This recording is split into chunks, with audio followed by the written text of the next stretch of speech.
जब नीचे जाकर भीख मांगता रहो।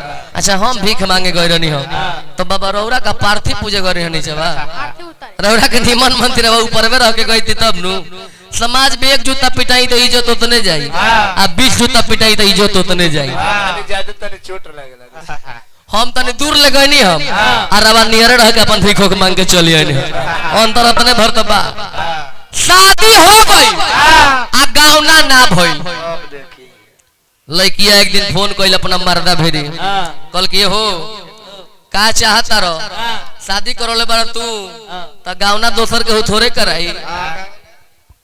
ए राजा जी बोला नहीं हमार रानी जी का कहता रो रौरा शादी तो कर लेनी आ गौना कहिया कराएब जी।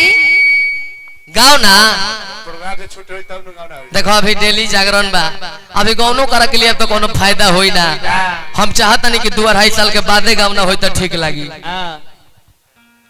ना। ए राजा जी अब हमरा से बर्दाश्त होत नहीं खे। बर्दाश्त नहीं के हो तो जारा के दिन के तीने गो जोगार हो किया तो रुई न तो दुई न तो धोई न तो तीनों में कोनो ना हुई तब जारे ठठुआ का मुई।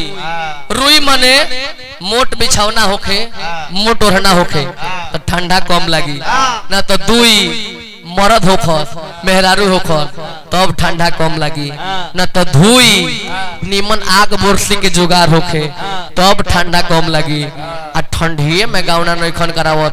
मर्दा कहे पंडित जी से पतरा देखौनी हो गिरी बाबा ले पतरा देखौनी हम अभी पतरा में गावना के दीने नइखे बन। ई कैसन पंडित जी बानी जी जे इनका पतरा में गौने के दिने नहीं खे ऐसन पंडित जी के आग लग जाओ पतरा में तो ई कह के पतरा में आग लग जा कह दिया का बबुआ हमार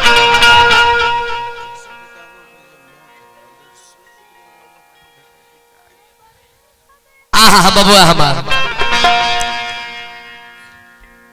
लैदारी ऐसा ने बा बाकी जगह है को दोसर चीज के लागत रहा। भीष्म पितामह के मृत्यु भइल बा आइजा चचो के मृत्यु भइल बा तो उहे हो जब का आए उहे हो जब का।